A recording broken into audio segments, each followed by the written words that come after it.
वृद्धाश्रम में डरी। अरे दम हो तो सीधो लिखवाओ पत्नी छाया जी के बस में हो वो नाम लिखवाओ, मकान को नाम मात्र छाया, और माँ की छायरी नहीं पड़ी मकान पे। नर्मदा जी को गद बदेंदा है हर पूनेंगे आरस। वो मताई से मुंह नहीं बोल रहा है। एक बात सुन लेते जितने जने बैठे हो, अगर तुम्हें जो पता हो कि जो अपनी मताई से बोला तो नहीं तो के संगे नर्मदा जी ने जज्जू सपर बे मर जाओ काश हो की तो घेरी फिराई रही।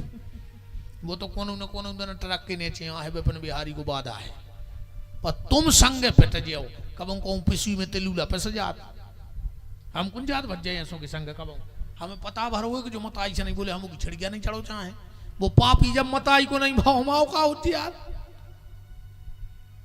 जो बाप को नहीं भाव हो जाए विपिन बिहारी को कि जब सेवक मात पिता के हते, सतयुग में, त्रेता में और द्वापर में, और अब कि जब सेवक मात पिता के हते, अब सेवक होत लुगाइयों के। अब तो इनने जो कछु कह दी वो आखिरी खाओ को की नहीं माने दत्ता फिर तुम और तुम तो बैठे तुम में आधे बैठे हो जो ऐसे पापी यही पंडाल में आधे बैठे हो जो पापी जो मताई से बेरबाने हो जो अकू मताई से ने बोला तो कल से अज्जू ने हम की सत्यानाश काय कर रहे दादा हम तो नजर नहीं डालो चाह तो पापी पे बिल्कुल नहीं अज्जू रही भज्जा की बाद में मिल जज्जू हम भज्जा को नहीं कह रहे नहीं अज्जू जब मताई की नहीं भाई भज्जा के कहा हो जो तुम हमें जा बताओ। जब सेवक मात पिता के हते, अब सेवक होत लुगाइयों के। पहले संतों के झुंड चले, अब झुंड चले हैं नचइयों के। पहले बैरी से बैर मनाते थे, अब बैर मनाते हैं भंजन से। और पहले पापी का सिर कटता, अब सिर कटते हैं गंजन के। इस देश में पहले पापी का सिर कटता था और आज गाय का सिर कट रहा है, दुर्भाग्य देखो। इसलिए माँ बाप की सेवा करो। आदमी हम बड़ो आदमी इस नहीं माने कि भारी बड़ी बिल्डिंग है 50 कारें खड़ी हैं, नहीं। सबसे बड़ा आदमी वो है अगर आप उसके घर जाओ और झोपड़ी भी बनी होए और अगर उसके माँ बाप हंसते हुए बाहर आ जाएं तो समझ लियो तुम कोनो धनी के दरवाजे खड़े हो और बहुत बड़ो महल बनो होए। और अगर माँ बाप रो रहे होए तो समझ लियो तुम सबसे बड़े कंगाल के घरे आए कहा है। दुनिया का सबसे बड़ा कंगाल दुर्भाग्यशाली व्यक्ति वो है जिसके घर में भगवान है और भगवान रो रहे हैं। माता पिता से बड़ा कोई भगवान नहीं है। रोज को जा रहा है मर गया बाबू से कह रहा है घुड़ गया, उसे होका रहा हूं मंदिर की चौखट घोर दई मुंह पटक पटक के। आओ तुमने हंसा तमन्या पूरी जाड़। हम एक बात बताओ बहन जी, यार खराब लग जाए सुनिए अज्जू का लोअर का हमें को नहीं डरा के को आ रहा को नहीं आ रहा हो, तुम तो बिल्कुल नहीं अज्जू। हमें जब बताओ जब तुम अपने माँ के जात हो और भी तुम्हारे 2-3 साल के भी पप्पू भैया तुम लेवा जात, अब कहीं तो गर्मी की छुट्टी में हफ्ता 15 दिन रुकी भी हुई हो। जब आने लगी जब तुम्हारी मम्मी ने कहा कही थी बिना पता नहीं परो जी 8-10 दिन कैसे कट गए। अब तुम जा रही हो घर खाए खाए खा रहे। एक काम करो एक छोड़े जा भैया को, हम तुम्हारे भैया से भिजवा दें 2-3 दिन हमें खराब नहीं लग। तुमने कहा कही थी नहीं मम्मी हमें नींद नहीं आयो के बिना हम सोने पे। अच्छी बात है माँ आओ ऐसे तो माँ हो, पर तुमने कहा बेन हरो जो विचार नहीं करो कि 3 साल में तुम्हारे पप्पू तुम्हें प्राणों से प्यारे हो गए और जी को तुमने 40 साल को पलो पलाओ लड़का मताई से दूर कर दो, वो मताई को तुम्हारे पति प्यारों ने हुज्जे। एक बात बताओ तुम, हर माँ चाह रही कि हमारा लड़का श्रवण कुमार बन जाए, वो घर वाले को बना रही धुंधकारी। घर वालों माँ बाप से बोल नहीं पा रहा हो, और पुत्र चाहे तुम्हें राम जैसो। आजकल की बहुएं तो जा तक कहने लगी अपने सास ससुर से, तुमने करो का है, तुमने का कर दो, ये तुम्हारे सजना बालमा पिया वाला हूं, ऐसा ही प्रकट हो गए थे 5 साल 5 फुट के। कुछ नहीं करो तुम्हारे सास ससुर ने, बताओ जी तुम्हारे बालमा ऐसा ही प्रकट भाई थे।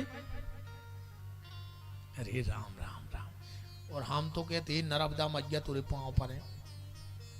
हाँ मैं कहूँ परसोत्तम में कछु कथा फल मिले तो हमारी तो ये कहीं सुन लियो, जोन बहू अपनी सास को फेरे हुए, ए नर्मदा ऐसी बहू दियो तुरे पांव पर है कि आके इसकी थुतरी को चर देवे। ऐसी चुड़ैल बहू दियो नर्मदा तुरे पांव पर है कि चुटज्जा पकड़ के ताने पूरे गांव में, जब गांव भर के वे के देखो रही जो मिल रहा हो इसको। और जोन मोड़ा अपने बाप से ऊंची आवाज में बात करे भोलेनाथ, उसको ऐसो लड़का दियो कि वो चटके इसके मुंह में लात मारे। जब पूरा गांव देखे कि यार जो अपने बाप को चिल्ले आ तो मोड़ा ने उचट के लात मारी है मुंह में। नर्मदा जा रही मंदिर कौन जा रही। अरे राम है का तुम अन्य बैठे वे,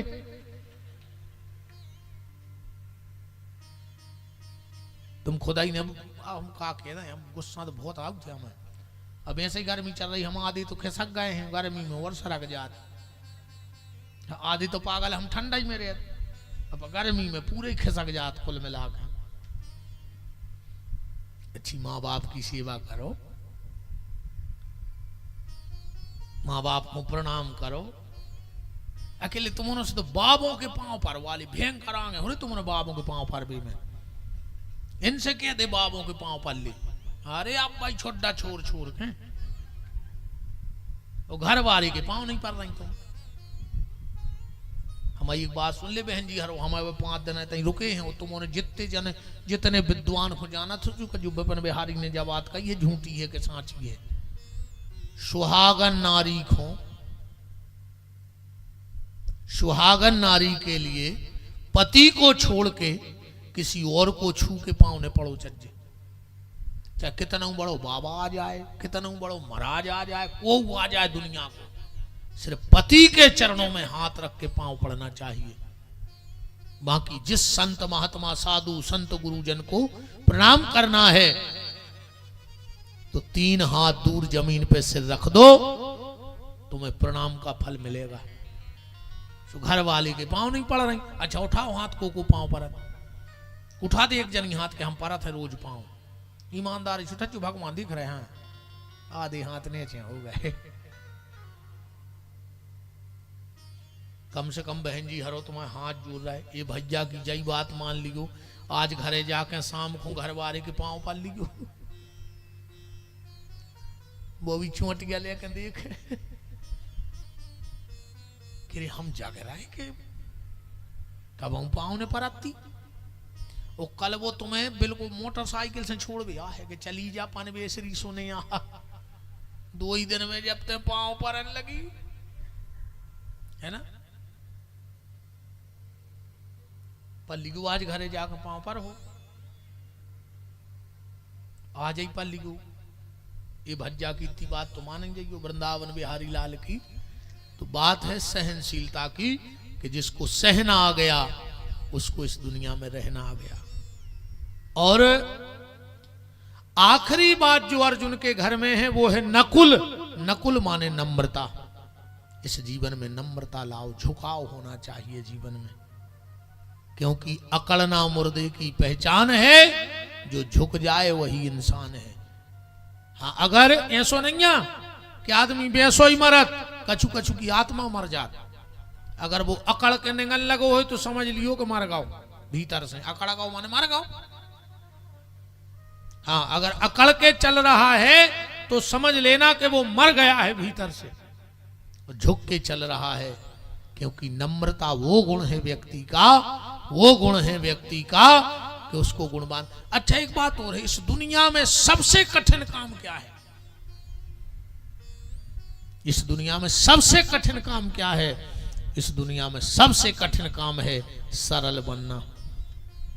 सबसे कठिन काम है दुनिया का कि सरल बन जाना। व्यक्ति सब बन रहा है, कोई पंडित बन रहा है, कोई नेता बन रहा है, कोई बाबा जी बन रहा है, कोई डॉक्टर, कोई इंजीनियर, कोई पुलिस, पर सरल कोई नहीं बन रहा है। पर सरलता किसके भीतर आती है? सरलता आती है जिसके भीतर भक्ति होती है, भगवान का भजन होता है। अच्छा, सरलता में 3 शब्द हैं, सा, रा और ला। तीनों मिला दो तो बन जाए सरल, जिसमें कोई मात्रा नहीं है। क्या है?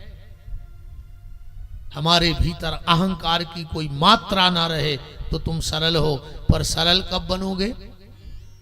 जब ये तीनों शब्दों को समझोगे, सा, रा और ला। सा माने सीता, रा माने राम और ला माने लक्ष्मण।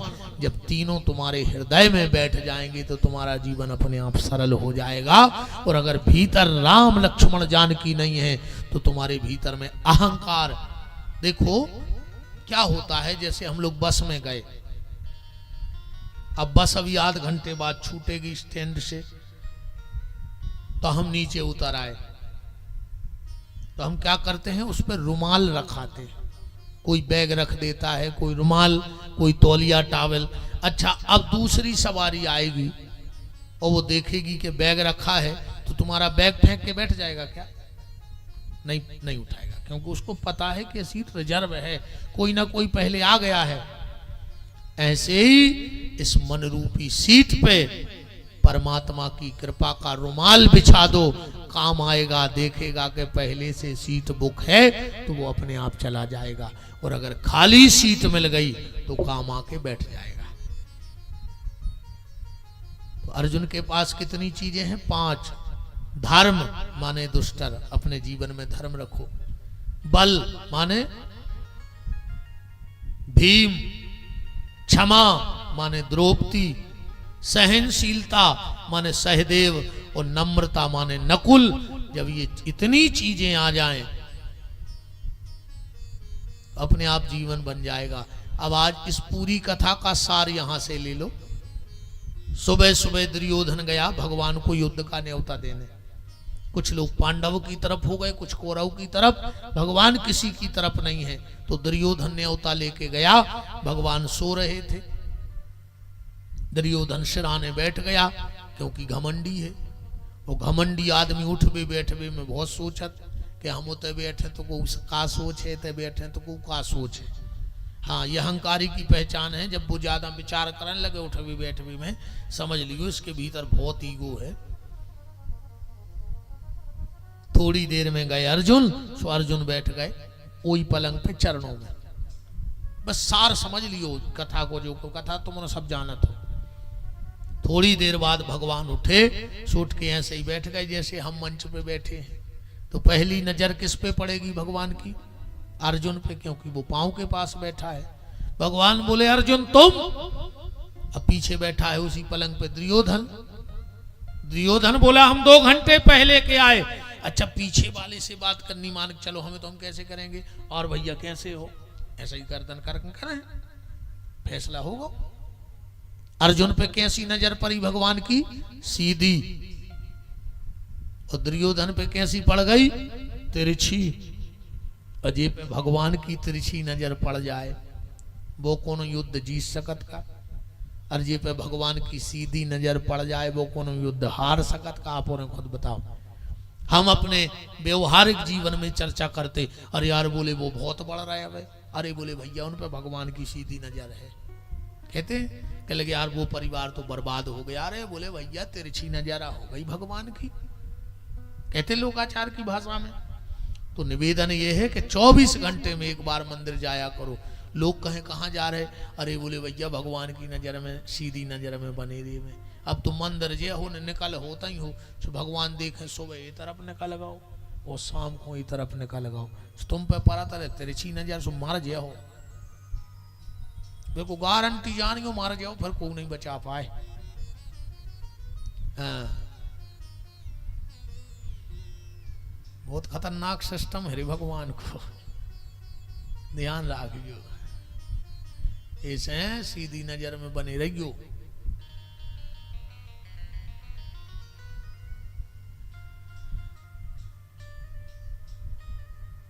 राम को राम भगवान कुंती को वरदान दो, पांडवों को वरदान दो, और कहे भीष्म के थे अब तो सार सार की दो दो चार चार बातें ले लो और अपन विराम की तरफ चले। जब भीष्म के पास भगवान पहुंचे तो भीष्म ने कहा, प्रभु या तो व्यक्ति भाग्यशाली होता है या दुर्भाग्यशाली होता है, या तो भाग्यशाली या दुर्भाग्यशाली, पर मेरे दोनों आज मेरे सामने आए हैं। भगवान बोले मतलब? भीष्म ने कहा, प्रभु मैंने प्रतिज्ञा की थी कि जब सूर्य उत्तरायण होगा तो प्राण त्यागूंगा, पर मेरा भाग्य देखो मेरे सामने दो दो उत्तरायण खड़े हैं। भगवान बोले दो दो? बोले एक तो सूर्य उत्तरायण हो गया और आप माता उत्तरा के गर्भ में गए हो तो आपका नाम भी उत्तरायण हो गया। आप मेरे सामने दो उत्तरायण खड़े हैं मेरे। भगवान बोले और दुर्भाग्य? भीष्म बोले प्रभु दुर्भाग्य जो है कि आप सामने चल के आ रहे थे पर हम दौड़ के आपको स्वागत नहीं कर पाए। काहे? हमारे पांव में बाण लगे हैं। आप सामने खड़े, हम दो ही हाथ उठा के आपको प्रणाम नहीं कर पा रहे। क्यों? हाथों में बाण लगे हैं। जिन चरणों के दर्शन को करोड़ों जन्म लग जाते वो चरण मेरे सामने हैं, पर मैं उठ के प्रणाम नहीं कर पा रहा हूं क्योंकि मेरे सिर में बाण लगा है। और ये कथा के लिए भीष्म की नहीं है, हमारी आपकी है। हाँ, जब तक ये पांव चल रहे हैं सो दौड़ दौड़ के तीरथ करे आओ। ठिकानो नहीं है पांव में, कौन देना बाण घल जाए पलंग पे डले रहो। जब तक ये हाथ चल रहे हैं इन हाथों से माला करो, और माला ना भी कर पाओ तो भगवान नाराज नहीं होगा। ये हाथ काय को मिले हैं? माला को। कब? जब फ्री रहो तब। फ्री समय में माला करो, पर ज्यादा भगवान खुश काय से हुए न हाथों से? अकेली माला करत रहे हो तो खुश हो जाए? हमें तो नहीं लगता कि खुश होगा। ऐसी माला घुमा से कछु नहीं हुए। एक शिष्य गौ गुरु जी के, बोले गुरु जी हमने सुनी है कि अगर संत के हाथ की माला मिल जाए तो बड़ी कृपा होती है। महात्मा ने गले में उतार के दे दी, उन्हें ले ली। बोले भी का करने? बोले माला घुमाऊ ने। बोले उसे का हुई? बोले भगवान मिले हैं। बोले कितने दिन में? महाराज जी बोले जितनी अधिक माला घूमे है उतने जल्दी भगवान मिले हैं। बोले जितनी अधिक घूमे? बाबा जी बोले हाँ जितनी अधिक घूमे है। ठीक है महाराज जी, आपकी बात हमारे दिल पे लग गई, अब जा माला घूमे। 15 दिन बाद आओ। बोले गुरु जी चलो घरे। बोले काहे? बोले तुम्हें माला बताने हमने कितनी घुमाई। गुरु जी ने कही वाह बेटा, लगाती ने 15 दिन रात भजन करो। भीतर लुआ गो कमरा में माला टंगी थी पंखा पे, वो पंखा घूम रहा हो तो माला चन्ना रही थी। बोले गुरुजी जोन घरी से ले आए, पंखा बंद ही नहीं करो। बिल्कुल ऐसी घूम रही माला के धागा घुर गो। अब ऐसी माला है घुमाऊं से का होती? भगवान इतना प्रसन्न आपसे तब नहीं होगा जब आप इन हाथों से माला घुमाओगे। माला ना भी घुमा पाओ पर इन हाथों से दूसरे की मदद करते रहना तो भगवान बहुत जल्दी प्रसन्न हो जाएगा। इन हाथों के मदद के लिए हाथ मिले हैं, मदद करो और माला करो। वो मौका आ जाए, माला कर रहे हो और किसी पे संकट है तो विपिन बिहारी कह रहा है माला रख देना। माला से ज्यादा फल गरीब की मदद करने का है, इसलिए मदद करते रहना। और जी हाथ जितने अधिकारी बैठे हो बड़े बड़े, ध्यान से सुन लियो, भगवान ने तुम्हें कलम दी है। कलम तुम चाहो तो आदमी के कर्म बदल सकत, क्योंकि तुम्हारे हाथ में कलम को पावर है। तो उसे को गलत नहीं करियो, अच्छो करियो जितो कर पाओ। नातर जब मर के ऊपर जाओ भगवान क्यों भाई हमने तुम्हें कलम दी? बोले हो साहब दई। बोले तुमने का करो? बोले हमने कलम से को कर्म करे, दूसरों को फंसाओ, फर्जी काम करे। भगवान के तो इसकी कलम कर लिया। सीते से कलम दो ही कोचा कलम। ये जितने स्टेशनों में तीर्थों में ये हट्टोटा डरे हैं, ये पेल के बहुत बड़े बड़े अधिकारी आए रे। हाँ इनको भगवान ने कलम दी थी, ने कलम को करो दुरुपयोग, सो लौटा के भगवान ने कही कलम कर ले। ये पूरे स्टेशनों पे जितने भिखारी हैं, ये बहुत बड़े बड़े अधिकारी यहाँ पहले जन्म के, उनको तो खबर है ना यहाँ के कागज भाई। तो ध्यान रखी वो तो सबको फल है, सबको फल है। तो अब हम आज का जुआ ज्यादा नहीं करे, हम बताए हैं कि को मारा के का बनत है। जितने जी सुंगरा फिर रहा है ये पहले के पूरे बड़े बड़े आदमी आए, कंजूस जिनने चुन्नी नहीं दी कब को एक गिलास पानी नहीं दाओ, एक रोटी नहीं खान दी सुख से, घर को नहीं खान दी। और का मर के पूरी जिंदगी पैसा जोरत रहे, मर गए, भगवान ने उनको सुंगरा बना दा। तुम देखियो जहां सुंगरा खड़ो हुए, नीचे की जमीन खोदा थे, तुम्हें सुंगरा खड़ो मिल ही नहीं सका सीधो, वो तो चोंद मारा जमीन में। काजों को खबर रहते कि हम पहले जन्म में गड़ा के धरे आए थे, अब खबर है ना कि कहाँ गड़ो, सो जहां खड़ो तहीं खोद रहो ये तहीं मिल जाए यार। सो गड़ा के धरी को दद्दा हरो सुंगरा बनो मार के। जोन हाथों से कमाओ है वही हाथों से दे के भी जाइयो। मोड़ी मोड़ा अपने नाम से कछु करें कोई फायदा नहीं है। गलती इन हाथों से भई है, पाप इन हाथों से करो है, तो पुण्य भी नहीं हाथों से करके जाइयो जब वो को फल है। पाप इन हाथों से, पुण्य कौन और हाथों से ऐसो कैसो हो जाए। भूख हमें लगी रोटी दूसरों खाए, कैसे पेट भर जाए। अब का पताऊ तब मिलत के नहीं मिलत। को फोन आओ एक आध जने को के बब्बा को कि तुमने यार श्राद्ध करी थी, रसगुल्ला बहुत मीठी आती है। जिज्ञा तुम्हें बाप को पानी नहीं दाओ, मर गए सो तक खंगे हैं कहीं पोइस पोइस खाया नाटक मचाए। जिज्ञा तुम्हें बाप प्यासो मर गए तर्पण को नर्मदा जी का तो बता रोज को। मेरा निवेदन है मरने के बाद अपने माँ बाप को पानी दे पाओ चाहे न दे पाओ, पर ये कोशिश करना कि जीते जी तुम्हारे कारण तुम्हारे माँ बाप की आंखों से भर पानी ना गिर जाए, वरना तुम्हें बचाने वाला कोई नहीं होगा। अगर आंखों से आंसू गिर गए तुम्हारे कारण तो तुम तो कहूं को जल देत रज्जू, कुछ नहीं होने। अरे माँ बाप की इतनी सेवा करो कि अगर आखिरी में पानी ना भी दे पाओ तो तुम्हें दोष ना लगे।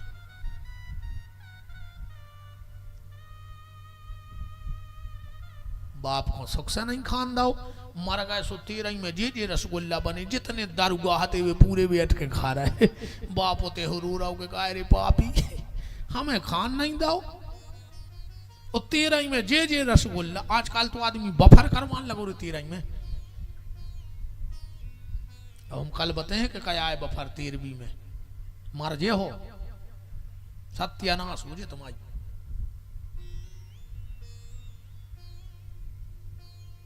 यार कौन से बात जाई है कि दौड़ दौड़ के मंदिर हुआ दद्दा हरो जो जी पांव चल रहे हैं, जो जी हाथ चल रहे सो दूसरे की मदद और माला कर ले, और जो सिर झुक रहा है माँ बाप गऊ संतों के चरणों में झुका ले। आखिरी में तो कहूं गर्दन लुढ़क गई पलंग पे से, अगर नाती पोतों ने देख ली तो सीधी कर दे, नहीं ऐसे ही में मार जाओ। खुद की गर्दन सीधी न हो जाए और नातर अस्पताल में डाल दे। जी डॉक्टर साहब हरे कुत्तों के सो पट्टों पे आके सुवा दे। हमारे नरसिंहपुर वाली डॉक्टर साहब आ गए, अच्छे ऐसे नहीं डॉक्टर साहब, वो कुत्तों के सुधार दो पट्टो ना हो पा रहा है ना। ऐसे जो गर्दन हल रही है, जो भगवान को प्रणाम कर ले। जिज्ञा तुम्हें तीरथ हो आओ मारे बे के बाद कहीं कहा कहीं फूल लेके जा रहे गंगा जी, उते हाड़ अचानक गंगा जी को तुम्हारे पूरी जिंदगी ते को कर्म करत रहे, और आखिरी में थेलिया में धरे कहीं फूल लेके जा रहे गंगा जी भी करेंगे ले आओ हाड़ हम दे दे। एक आध बेर जिज्ञा तुम्हें सपरे आओ रे कुंभ, एक उन्हें बैठे रहो के बाल बच्चे लोग आजे हैं थेलिया में धर के। कहा हो ये जिंदगी को है या जिंदगी जोनो है अच्छे अच्छे काम कर ले, मारने तो है ही। भीष्म ने प्राण त्यागे, अब भगवान अर्जुन के यहाँ गए, अर्जुन गए भगवान के यहाँ और वहां से लौटे तो रास्ते में कुल भीलों ने अर्जुन को रोक लिया। समय समय की बात है, समय होत बलवान। और एक दिन लूटी गोपियां सो बेई अर्जुन बेईमान। अर्जुन लौट के आए हैं। जो दुष्ट ने अर्जुन का चेहरा देखा, अर्जुन तेरे चेहरे पे जो छत्रियों जैसा तेज था वो कहां चला गया? क्या किसी संत ब्राह्मण का अपराध किया? अर्जुन ने चेको गर्दन करे रहे। किसी को दान दे के दान नहीं दे पाया, अर्जुन नीचे को गर्दन किए। किसी अगम्या से गमन कर लिया, अर्जुन नीचे को गर्दन किए। क्या तेरे परम धन कृष्ण ने तेरा त्याग कर दिया? जो इतना कहा, अर्जुन चरणों में लिपट गए। और जो कुंती के कानों में शब्द गए कि भगवान ने धरती छोड़ दी, कुंती ने प्राण छोड़ दिए एक क्षण में। 14 साल की अवस्था में परीक्षित को ब्याह भाव, पत्नी को नाव हतो इरावती। और जब परीक्षित जी को छोड़ के पांडव स्वर्गारोहण को जाने लगे तो पांडवों ने बुलाया और कहा, परीक्षित बेटा तुझे मेरी अंतिम शिक्षा है। अपने बच्चों को ऐसे ही शिक्षा दे के जाइयो। बे बाप नहीं, बे तुम्हारे कसाई जो आखिरी में मोड़ा से कह के जाते हैं कि बेटा हम तो जा रहे मनो जा बुराई मिटे ने। वो बाप नहीं, वो है कसाई। पूरी जिंदगी खुद पुलिस के वकीलों के चक्कर में फिरत रहो और मर गो सो मोड़ा और बे दो के चलो गो। बाप तो वो आए के मोड़ा से कह जाए, बेटा हमें पता है कि कोर्ट कचहरी का कहात है, लड़ाई झगड़ा का कहात, तो बेटा जब बुराई हमारे संगे मरघटा पे बार दियो, तुम एक अच्छे इंसान की जिंदगी जियो। तो तुम कहा है बाप, अना तुम मर गए और दो के औलाद को तुम भी चले गए। पांडवों ने कहा अर्जुन ने, बेटा परीक्षित हम लोग जा रहे हैं, पर अंतिम उपदेश तुम्हें जो है, हमारे जीवन में बहुत संकट आए, यहां तक कि भीम को जहर दे के मारना चाहा दुर्योधन ने, तुम्हारी दादी द्रौपदी को भरी सभा में नग्न करना चाहा, हमें लाक्षागृह में जलाना चाहा, जुए में फंसाया गया हमें, पर हम लोगों ने कभी कृष्ण को नहीं छोड़ा और आखिरी में हम लोगों की विजय हो गई क्योंकि हमने भगवान को छोड़ा नहीं। बेटा अंतिम उपदेश ये है कि जीवन में कष्ट आएंगे, अब कृष्ण तो है नहीं, पर तुम जिंदगी में कृष्ण के नाम को मत छोड़ना, तो तुम्हारी भी आखिरी में विजय हो जाएगी। जीवन में कितना संकट आवे, पर भगवान के नाम को मत छोड़ना। पांडव चले गए, परीक्षित को जीवन आगे बढ़ो। 45 साल के हो गए। एक दिन आ गए आखेट के लाने, तो गाय और बैल आपस में बात कर रहे थे। आदमी तन तर्क कर रहे थे कि महाराज हरे कछु भी दाई रे, कि गाय और बैल बस वही बतियात है रे भैया। बोले तो हमसे काय नहीं बतियात, तुमसे ऐसे नहीं बतियात कि तुम्हारे कर्म ऐसे हैं कि तुमसे तो सगो भैया नहीं बोल रहा हो, तुमसे गांव की गंजे बोलन लगे, ऐसे बनो तो दद्दा। एक काला कलूटा पुरुष आया, परीक्षित के सामने गाय बैल को पीटने लगा। गाय थी पृथ्वी और बैल था धर्म। परीक्षित ने तलवार निकाल ली। है तुमने क्या सोच लिया कि गोविंद चले गए तो गोविंद की गाय और गोविंद के भक्त पे आंच आएगी? जब तक ये गोविंद का भक्त परीक्षित जिंदा है, न गोविंद की गाय पे आंच आएगी, न गोविंद के भक्त पे आंच आएगी। धन्य है इस भारत की कुर्सी पे बैठने वाला वो राजा जो एक गाय को कटते देखता था और तलवार खींच लेता था। और धिक्कार है आज कुर्सियों पर बैठे हुए राजाओं को। हजारों गौ वंश की हत्या भारत में रोज हो रही है, उन नेताओं को कुर्सी बचाने के अलावा दूसरा काम ही नहीं बचा। धिक्कार इनके लिए। अकेलो चुनाव आ गो सो गौ माता, बस चुनाव भाव, फिर भी अपनी माता को नहीं चीन रहे, गौ माता को चीन है का? बोलो, गाय बचेगी तो राष्ट्र बचेगा, गाय बचेगी तो धर्म बचेगा, गाय बचेगी तो गायत्री बचेगी, गाय बचेगी तो गौरी बचेगी, गाय बचेगा तो हमारा गर्व बचेगा। और जब गाय नहीं होगी तो कुछ नहीं होगा। कौन है तू? कलयुग बोलो, हम कलयुग। परीक्षित बोले निकल जा, हम आए थे निकलो।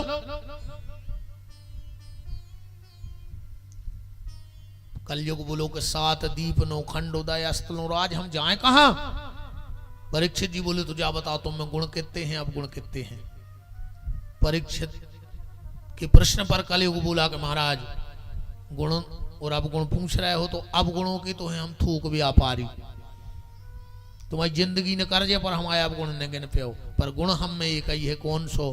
गोकोटि दानम ग्रहणे सुकाशी प्रयाग गंगा युत कल्पवासा, पर गोविंद नाम ना न कदाचि तुल्यम। एक ही गुण है हम में कि कोई एक बार भगवान को नाव ले देवे तो हम बीड़ा पार कर दे। परीक्षित बड़ी खुश भाई, बोले जाओ हम तुम्हें 4 जगह दे रहे, दूतम पानम स्त्रिया सूनम, जहां जुआ खेले, मदरा पी जाए, व्यभिचार होए। परीक्षित ने जब 4 स्थान दाए कलयुग बोले थे तो हम पहले ही से हैं, यहां हम नहीं जाए होते जो काम ही नहीं होए।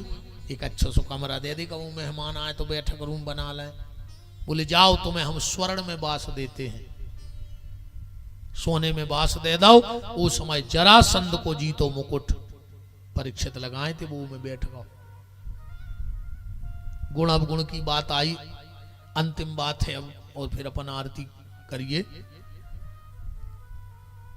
कलयुग को प्रभाव है पुण्य की जड़ पाताल और पाप की जड़ अस्पताल। बिल्कुल सीधी सीधी बात है। हाँ देखो, भगवान को सीधो है कि हम आओ हिस्सा दे दे, नहीं दे तो हम ले लें। कैसे ले लें? भगवान कह दो तो हम ले लें अपनो हिस्सा। अच्छा ऐसे जल्दी समझ में आ जाए, अगर भगवान को हिस्सा नहीं दे तो वो ले ले है। जैसे पहले विक्स की डिब्बी आती कैसी बड़ी, का नक्शा, ढक्कन खोलो,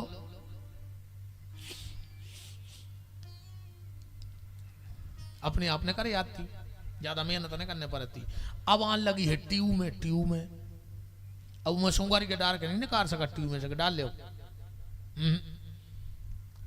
उंगारी गैस ने करे या नहीं करे, तो भारी तो है पर उंगारी गैस ने करे ने, तो क्या करने पर? बोली दबाने पर आते, नीचे से दबा दे, फक से ट्यूब, ऐसा ही होता है। तो भगवान कह रहा हूं पेल घाई विक्स कैसी दिब्बी रह के अपने हिसाब से निकारत रहे धन, तो ठीक है ना। भगवान कहते हम दबे हैं। बोले का नस दबा दे, तो जितने धरे हो जिसको फक से लेके नागपुर चले जाओ। अच्छा आजकल को समय ऐसा है कि बिना दबाए को दे ही नहीं रहो। अब तुम बाप से कज्जो के कल चलो लिखो जमीन, वो कहे भाग बाहर भाग, नहीं दे रहे। और कुछ न करियो 2-3 दिन, बाप शाम को सोवे और बस दबज्जो, नीचे से पाँव दबज्जो बाप के। अपने आप बाप के बेटा चलो तो फिर 1 आध दिन लिखता है। मनो जो दबे होने हाथ पाँव बाप के, जो वो भी नहीं लिख रहा हूं ऐसो का नहीं है। कई गुरुजी आशीर्वाद दो, गुरु ऐसो मेरा आशीर्वाद, तुम तो गुरुजी बैठे अपने आप गोले दबान लगो। गुरुजी के जाओ भैया तुम्हारा भगवान भलो करे रे, जाओ मैंने दबाए सही मिलो आशीर्वाद में। ऐसे ही भगवान भी करो, आज को आदमी विक्स कैसी डिब्बी है ना, अब तो दबा दे, को घुट रख के टार के दबा दे, कोनो की दिमाग की नस दबा दे, कोनो की कमर की नस दबा दे, आपने आप सब ले लेकर गदबा दे हो। परीक्षित ने 4 जगह दी, और बस अब व्याख्या ये सुन लो, सतयुग त्रेता द्वापर और कलयुग का सार क्या है। कलयुग त्रेता द्वापर का सार ये है, यहां से बात को बस समझ लो। सतयुग में, त्रेता में, द्वापर में और कलयुग में क्या था? एक सिस्टम में ढील पड़ गई। धीरे धीरे सतयुग में बिल्कुल शुद्ध था, पर धीरे धीरे मिलावटी दौर हो गया। और अब तो इतनी मिलावट हो गई, इतनी मिलावट हो गई, इतनी मिलावट हो गई है, एक आदमी जिंदगी से परेशान हो गया। उसने कहा हम जहर पिएंगे और मर जाएंगे, हम जीना नहीं चाहते। बाजार गया, मिलावट की बात कर रहे हैं, कितनी मिलावट है आज। एक आदमी जिंदगी से परेशान होकर बाजार गया, जहर लाया, दूध में घोर के पी के सो गओ, सवेरे उठ के बैठ गओ। उसने देखा यार हम तो मरे नहीं, कहा नकली है तो जहर। उसने सोचा अब लगता है भगवान भी नहीं चाह रहा कि हम मर जाएं, तो खुशी में बाजार गया, मिठाई लाया आधा किलो और खा के सोया, तो आज तक नहीं उठा, क्योंकि मिठाई में जहर था। ये हालत है आज की। युगों में थोड़ी सी मिलावट हुई। सबसे पहले सतयुग में क्या था, दैत्य और देवता अलग अलग लोकों में थे। तो 200-500 साल में कभी ये युद्ध होता था, क्योंकि लोग ये अलग अलग थे, जब ज्यादा मिलवो ही ना। तो फिर आया त्रेता, थोड़ी सी ढील पड़ी, एक लोक में दोनों रहने लगे। उसी में रावण का जन्म हो गया और उसी में राम का जन्म हो गया। अच्छी लड़ाई ठनी। अब जब आमने सामने ये कई जगह रहे हो तो लड़ाई हुई है।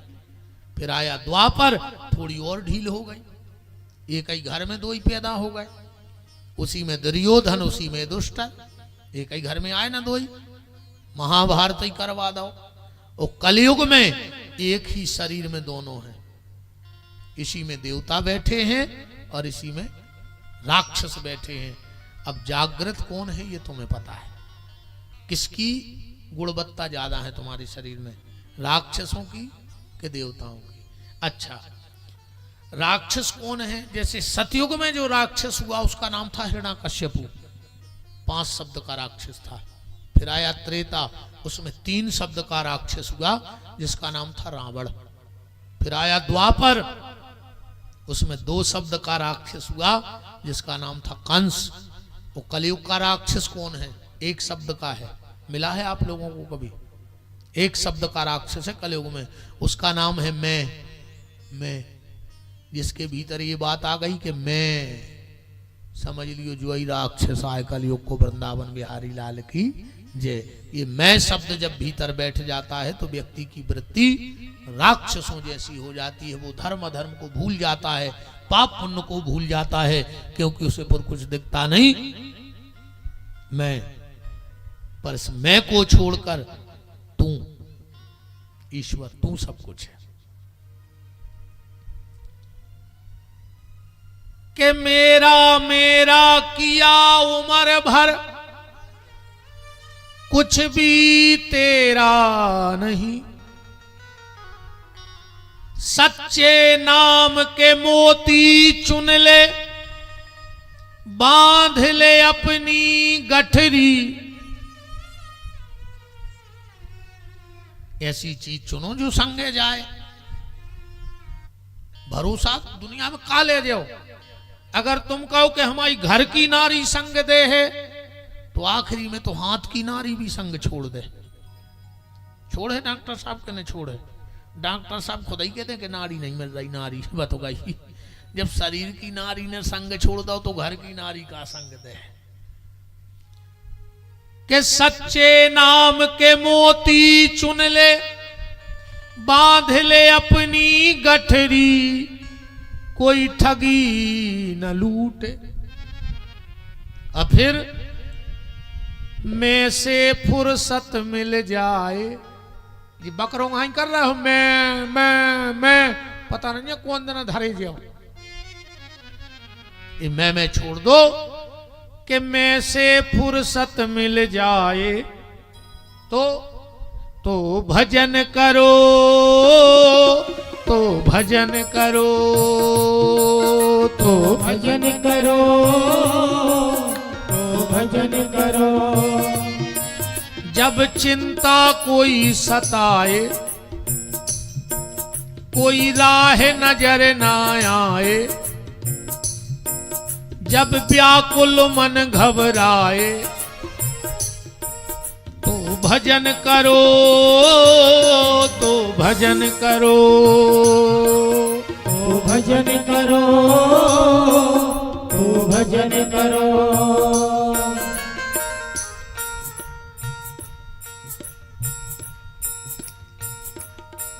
तो भजन करो, तो भजन करो, तो भजन करो, तो भजन करो। परीक्षित जी ने श्राप मिला और संपूर्ण राज का त्याग करके गंगा के घाट पे चले गए। पहले लोग श्राप को बहुत डरते थे और आज गांव में सबसे खास बहू थे जो शाम को श्राप ले आके देते, है ना। पर परीक्षित को भी श्राप मिल गया। संपूर्ण राज का त्याग करके गंगा के घाट पे गए हैं। कल की कथा में सुखदेव जी का आगमन होगा और हम लोग जो सुखदेव जी परीक्षित को उपदेश देंगे उसके आगे हम लोग आनंद से अपने जीवन में उन उपदेशों को। देखो, कथा का विस्तार तो हो ही रहा है, पर कथा का सार मिलना चाहिए। हम कथा विस्तार से भली नहीं कर पाते, पर कोशिश करते उसका सार आपको दें। तो कल अब सुखदेव जी कथा का जो सार देंगे वो हम विस्तार से सुनेंगे। आज की चर्चा को हम यहीं ठाकुर जी के श्री चरणों में वाणी को विराम देते हैं। अब हमारे कथा के मुख्य आयोजक और मुख्य यजमान धर्म मूर्ति भैया श्री संजय शर्मा जी, संजू भैया, और उनकी गृह स्वामिनी बहन श्रीमती निशा शर्मा जी, उनकी पूज्य माता जी और पूरा शर्मा परिवार, हमारे नरसिंहपुर से डॉक्टर साहब, गुड़वारा रीछई से भगत आए हैं और सब जगह जगह से जहां से भगत आए हैं, और जो भी अतिथि हैं वो हमारे आचार्य जी आप सबको अवगत कराएंगे। तो अब हो जाओ खड़े और काख बैठे आप।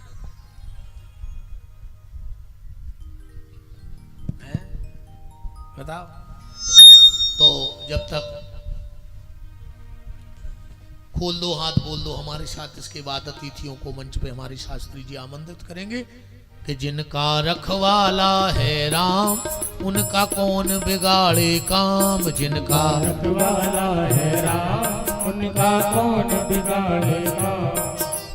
कृपा करे जब श्याम सलोना, माटी भी बन जाए सोना। कृपा करे जब श्याम सलोना, माटी भी बन जाए सोना। निर्बल बलशाली बन जावे, दुख दारिद्र निकट नहीं आवे। निर्बल बलशाली बन जावे, दुख दारिद्र निकट नहीं आवे। मेरे प्रभु की लंबी भुजाएं, अपने दास को सदा बचाएं। मेरे प्रभु की लंबी भुजाएं, अपने दास को सदा बचाए। सबको मिल जाए आराम, जिनका रखवाला है राम। जिनका रखवाला है राम,